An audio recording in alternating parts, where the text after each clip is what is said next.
quite an amazing,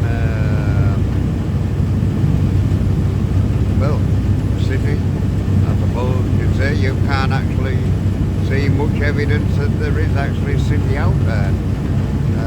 The odd dockside, and behind it, obviously, there is actually residential areas, all hidden away. You just can't see hardly anything from the banks of the river. Contributaries, basins, whatever you want to call it now. Water everywhere.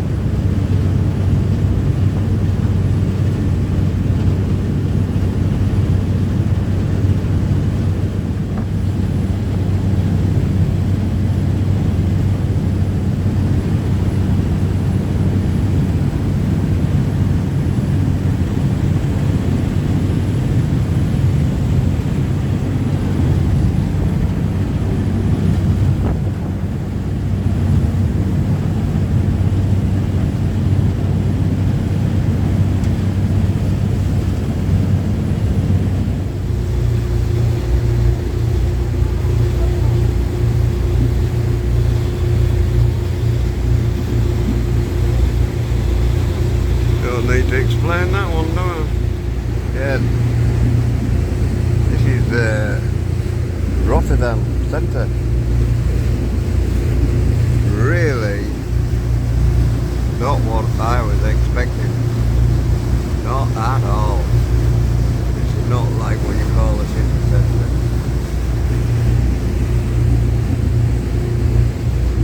Quite amazing.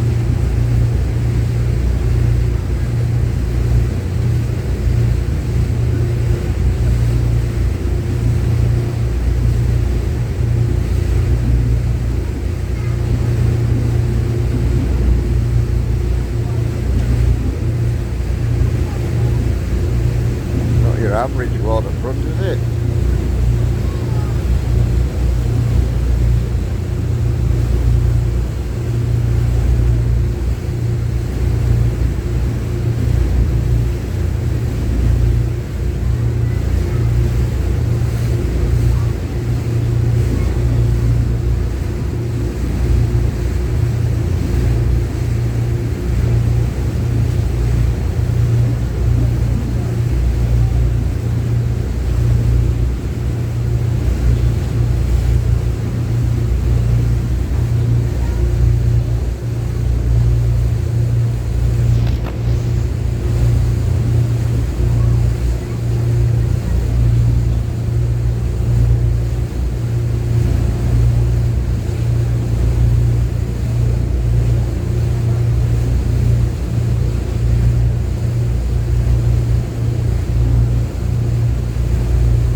Well, how about that then?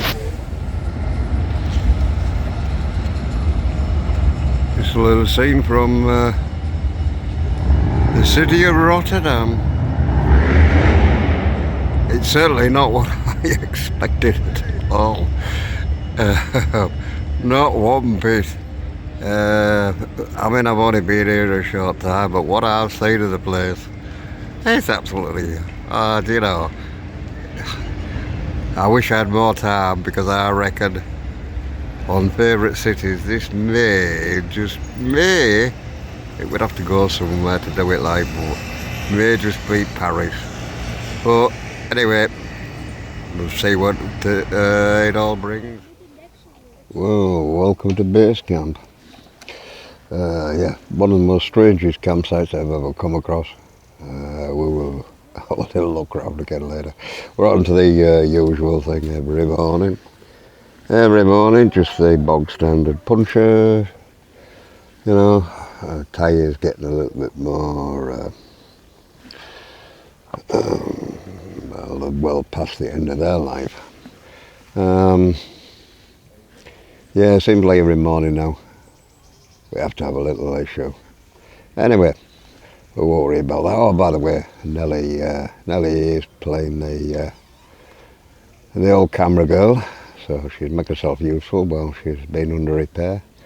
She's sustained a fair old bit of damage now and a few dents and broke spokes now. But you know, it really doesn't matter now because we're so close. I can virtually spit on Rotterdam.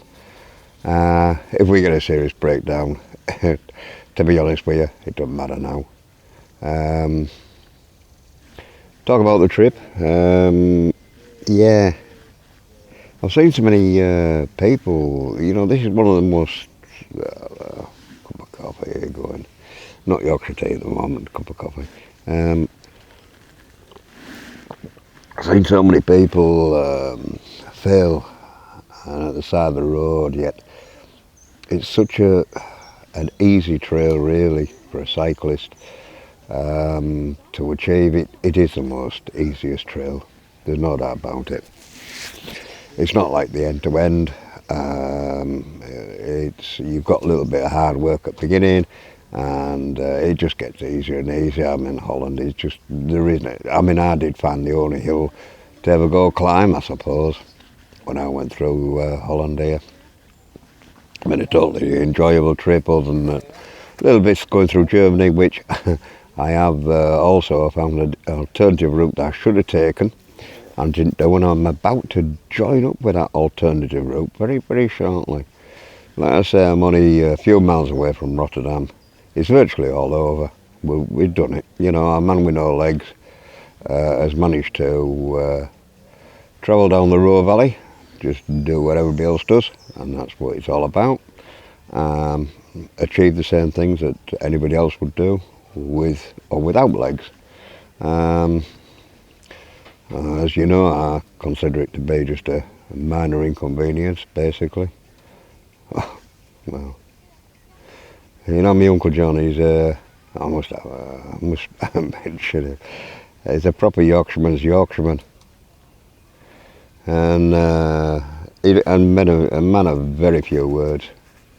But when I did end-to-end, I mean, as much as you're ever going to get on my Uncle John, he says, well done, lad, well done. And that was it. Nothing else said about it. And Bridge Love is still working as an agricultural mechanic. I don't believe it. Digressing again. But yeah, on the other, I did turn around to him and I said, well, yeah, and without legs. I did it without legs, yeah. And he just turned around and said, well, better with them than way. And that's the kind of reaction you can expect out of me. Anyway, I don't know why I got on that leg, but there you go. So yeah, talking about resolve and how and people and yeah, they took me where I should have gone. Yeah, never mind. That doesn't really matter. With them bits of Germany, There's no wonder the Rhine Valley, the Velo 15 takes you so far away from the city centre, so far away from the industrial areas. They don't want you to see you that. Unfortunately, I went right through the middle of it all. But it doesn't matter. We've seen it, we've done it, we didn't like it. We should have done a different trail. Another mistake. It doesn't matter, we'll get over it. Yeah, so many people have been broken on this trail. I've seen more people broken on this one than end-to-end. And the most reasons why they've got broken is, I'm talking about cyclists here really, that they've not been prepared. This is the easiest trail going, yet they've not been prepared for their sheer heat. They've not been prepared for how wet it can get, how in everything, even if it's warm, you're wet because of the condensation, because of the humidity. And they've just not been able to take it. Grown men crying at the side of the road, wanting to go home.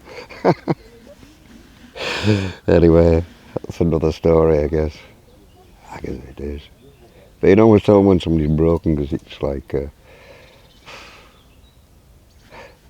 once they start talking like they've got a problem, then you know they're not going to make it.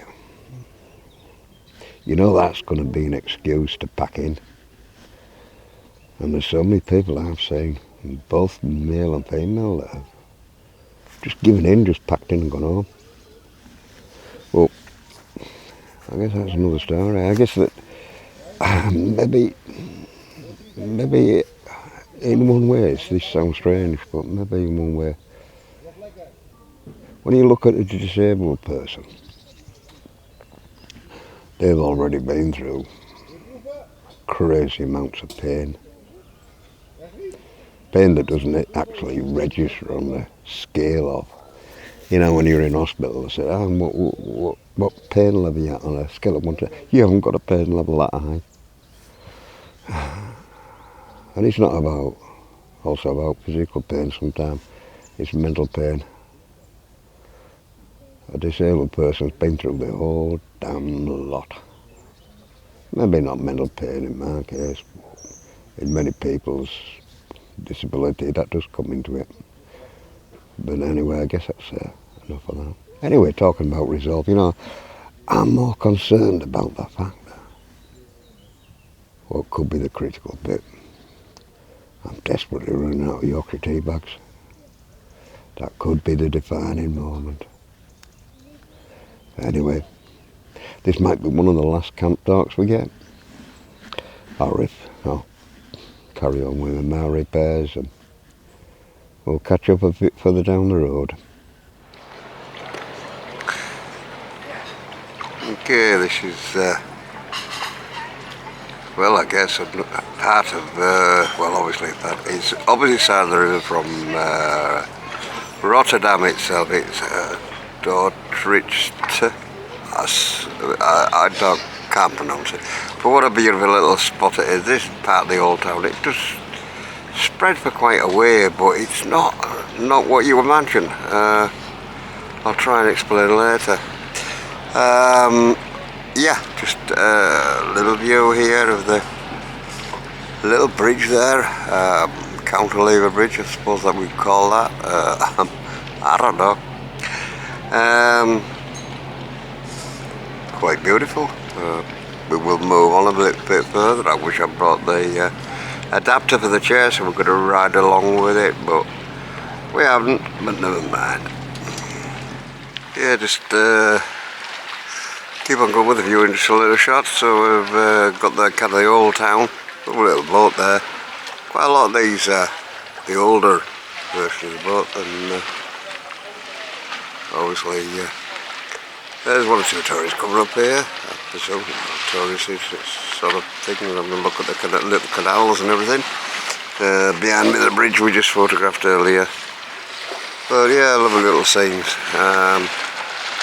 What a beautiful little place.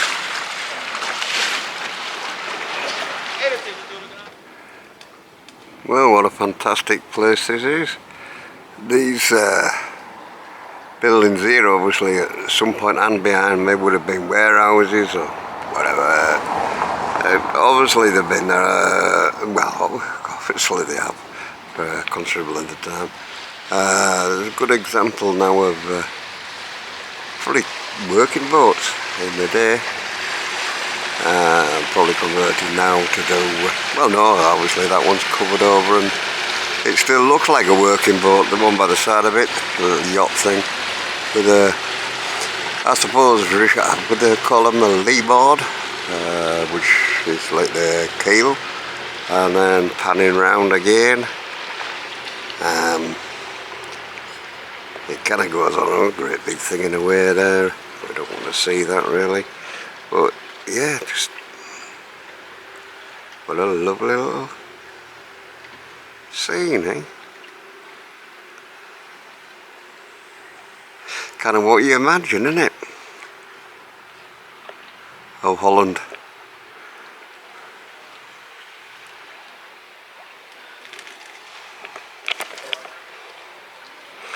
I was nearly in the canal there myself. I'm quite amazed that there's still places like this that you can walk around and that are actually pretty much void of tourism. We can see here we've got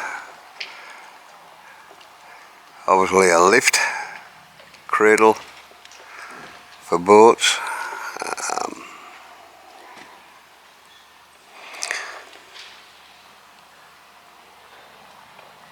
Oh yeah, some of these boats just look like they've sailed out of the past, don't they? Yet another canal.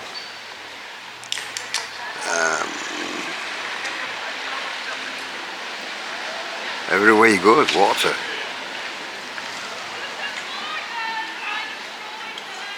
That's obviously the cathedral in the background there. But that one's spoilt all there. It's not, I can't believe how quiet it is. This is Sunday and you'd expect it to be mobbed with tourism, but it isn't. What a lovely little, you know, one of my close friends, Chief Engineer Webster there, a lot of time he's been based, he's travelled all over the world with the shipping, but one of his favourite places is actually Rotterdam. And you know, I can see what he likes about it. You could sit here with a cup of coffee forevermore, couldn't you, just watching everything go by. Turn a corner, another angle, another view. Seems to go on and on and on and on and on. Just no big skyscrapers, no nothing, just, well, see for yourself. There in the background must be a modern day lift bridge there, I presume that is a lift bridge. Old and new all mixed together.